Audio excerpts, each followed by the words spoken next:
السلام علیکم۔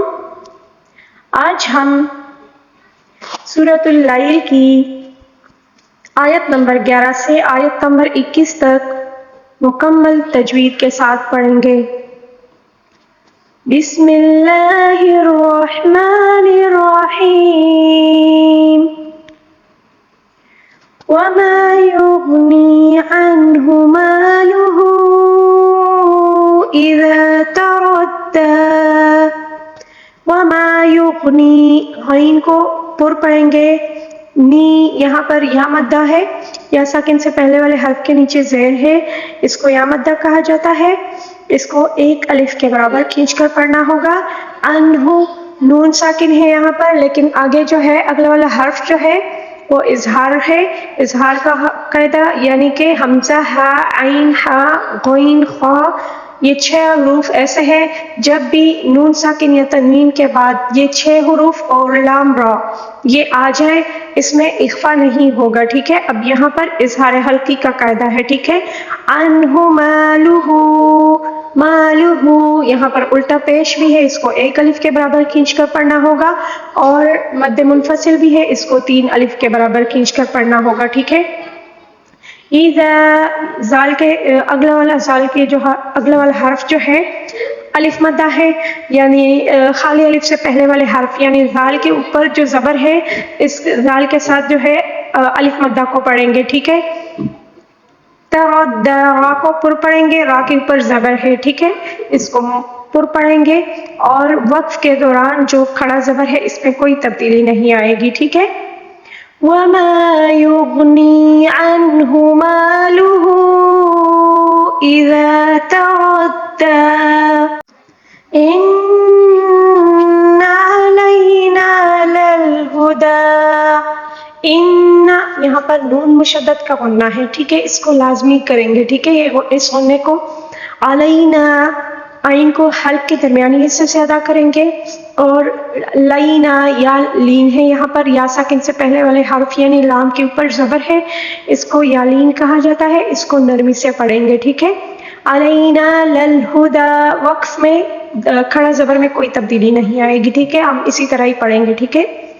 ان علینا للہدی وَإِنَّ لَنَا لَلْآخِرَةَ وَالْأُولَىٰ۔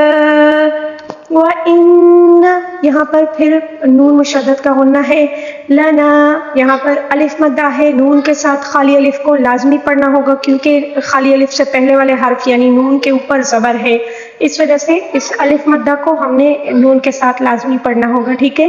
لنا اسی طرح، ٹھیک ہے۔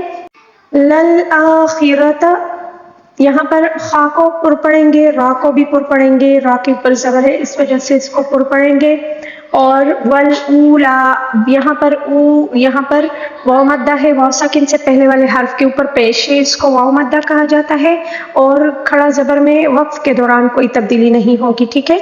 وَإِنَّ لَنَا لَلْآخِرَةَ وَالْأُولَىٰ فَأَنذَرْتُكُمْ نَارًا تَلَظَّىٰ۔ یہاں پر نون ساکن ہے، نون ساکن کے بعد جو ہے 15 والے حروف میں ایک حرف آیا ہے، کیونکہ لام را یا حمزہ، ہا، عین، ہا، غین، خا کے علاوہ باقی جو بھی 15 والے حروف ہے اس میں سے جو بھی حرف آ جائے اس میں اخفا ہوتا ہے، ٹھیک ہے، اس بات کا خاص دھیان رکھیں، ٹھیک ہے، ان چیزوں کا۔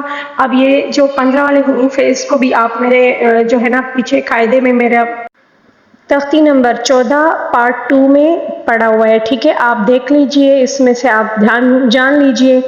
اگر کسی بات یا کسی چیز کی سمجھ نہیں آئی نا تو آپ مجھے کمنٹس باکس میں میسج بھیج سکتے ہیں، ٹھیک ہے۔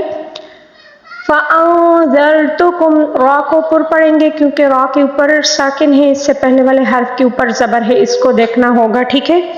را کو پر پڑھیں گے، اور نا رنگ، اب دیکھیے نا نون کے ساتھ جو اگلا والا حرف ہے خالی الف ہے، یہاں پر الف مدہ ہے، الف مدہ کو نون کے ساتھ پڑھیں گے، اور را کو پر پڑھیں گے کیونکہ را کے اوپر 2 زبر ہے، ٹھیک ہے. ناروں غا کو پر پڑھیں گے اور وقف میں کھڑا زبر میں کوئی تبدیلی نہیں آئے گی، ٹھیک ہے. فَأَنذَرْتُكُمْ نَارًا تَلَظَّىٰ لَا يَصْلَاهَا إِلَّا الْأَشْقَىٰ. لا يصلىٰهَا صاد کو پر پڑھیں گے اور مد منفصل بھی ہے، اس کو 3 الف کے برابر کھینچ کر پڑھنا ہوگا. إِلَّا الْأَشْقَىٰ. اب وقف کے دوران زبر کو ہم کھڑا زبر دے کر پڑھیں گے، ٹھیک ہے. لا يصلىٰهَا إِلَّا الْأَشْقَىٰ الَّذِي كَذَّبَ وَتَوَلَّىٰ.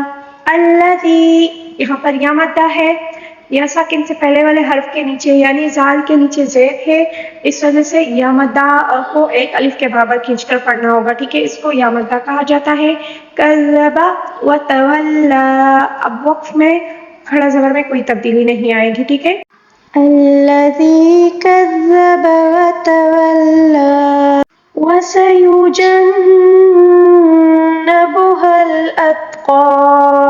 وسيجن یہاں پر نون مشدد کا غنہ ہے، اس میں تقریباً 1 الف کے برابر غنے میں ہم نے ٹھہرنا ہوگا، یعنی ہم نے غنے کو 1 الف کے برابر کھینچ کر پڑھنا ہوگا، ٹھیک ہے. وسيجن اسی طرح، ٹھیک ہے. جنبها الأتقى. قاف کو پر پڑھیں گے اور قاف کے اوپر جو زبر ہے اس کو وقف کے دوران کھڑا زبر دے کر پڑھنا ہوگا، ٹھیک ہے. وَسَيُجَنَّبُهَا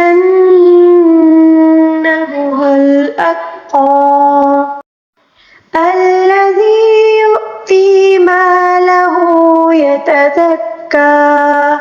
الذی یہاں پر یا مدہ ہے، یا ساکن سے پہلے والے حرف یعنی زال کے نیچے زیر ہے، اس کو یا مدہ کہا جاتا ہے. اس کو 1 الف کے برابر کھینچ کر پڑھنا ہوگا. یؤتی. اب دیکھیں حمزہ کے اوپر جو ساکن آیا ہے نا، اس کو ہم نے جھٹکا دے کر پڑھنا ہوگا، ٹھیک ہے. یؤتی اسی طرح، ٹھیک ہے. یؤتی اسی طرح، ٹھیک ہے.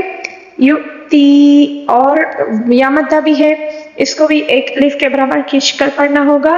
مالہ یتزکا. زا کو سختی سے پڑھنا ہوگا اور سیٹی کے ساتھ بھی پڑھنا ہوگا اور کھڑا زبر کے وقف میں کوئی تبدیلی نہیں آئے گی، ٹھیک ہے. الذی یؤتی مالہ یتزکا وما لأحد عنده من نعمة تجزى. وما لأحد ہا کو باریک پڑھیں گے اور حلق کے درمیانی حصے سے ادا کریں گے، اور دال کے نیچے جو 2 زیر ہے یعنی تنوین ہے، تنوین کے بعد اظہار کا قاعدہ ہے. یہاں پر اظہار حلقی کا قاعدہ ہو گیا کیونکہ تنوین کے بعد اگر حمزہ ہا عین خا غین خا یا لام را کے میں سے کوئی بھی حروف آ جائے اس میں اظہار کا قاعدہ ہوتا ہے، ٹھیک ہے. یہاں پر کوئی غنہ اخفا نہیں ہوگا، ٹھیک ہے. یہاں پر اظہار حلقی کا قاعدہ ہے. عندہ. اب یہاں پر نون ساکن ہے، نون ساکن کے بعد جو ہے 15 والے حروف میں سے ایک حرف ہے، ٹھیک ہے. اس میں اخفا ہوتا ہے، ٹھیک ہے. عندہ. اب الٹا پیش بھی ہے، اس الٹا پیش کو ہم نے 1 الف کے برابر کھینچ کر پڑھنا ہوگا، ٹھیک ہے. من نعمت. اب دیکھیں یہاں پر نون ساکن کے بعد نون آیا ہے تو اس میں ادغام مال غنہ ہوتا ہے، ٹھیک ہے. یہاں پر ادغام مال غنہ کا قاعدہ ہے، ٹھیک ہے. نون ساکن یا تنوین کے بعد اگر یا نون میم واو یہ 4 ایسے حروف ہے جب نون ساکن یا تنوین کے بعد آ جائے تو اس میں ادغام مال غنہ ہوتا ہے، ٹھیک ہے. ادغام کو غنے کے ساتھ ملا کر پڑھنا ہوگا، ٹھیک ہے. اور تا کے نیچے تنوین ہے یعنی 2 زیر ہے، یہ تنوین کے بعد جب لام را اور حمزہ ہا عین خا غین خا کے علاوہ باقی 15 حروف میں سے جو بھی حرف آ جائے اس میں اخفا ہوتا ہے، ٹھیک ہے. اسی طرح آپ دیکھیں نعمت. اسی طرح تجزا جیم کے اوپر ساکن جب آ جائے تو اس کو ہلا کر یعنی کلکلے کے ساتھ پڑھنا ہوگا، ٹھیک ہے. زا کے اوپر جو مد متصل ہے اس کو وقف کے دوران ہم نے نہیں پڑھنا ہوگا، ٹھیک ہے. جب ہم وقف کریں گے روکیں گے تو ہم نے مد متصل کو نہیں پڑھنا ہوگا، ٹھیک ہے. ہم صرف کھڑا زبر کو پڑھیں گے، ٹھیک ہے. وَمَا لِأَحَدٍ عِندَهُ مِن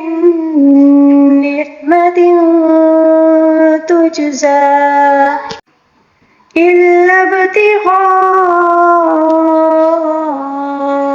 وجه ربه الأعلى إلا ابتغاء. اب دیکھیں با کے اوپر ساکن ہے، اس میں قلقلہ ہوگا.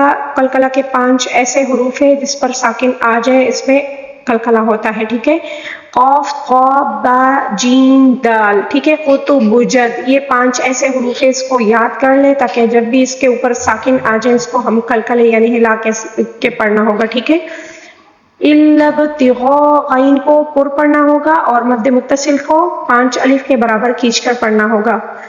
الا ابتغاء وجہ، جیم کے اوپر ساکن ہے، اس کو قلقلے کے ساتھ پڑھنا ہوگا. ربہ الغا کو پر پڑھنا ہوگا.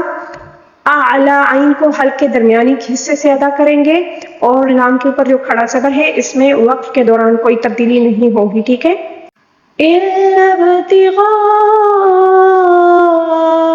وجه ربه الأعلى.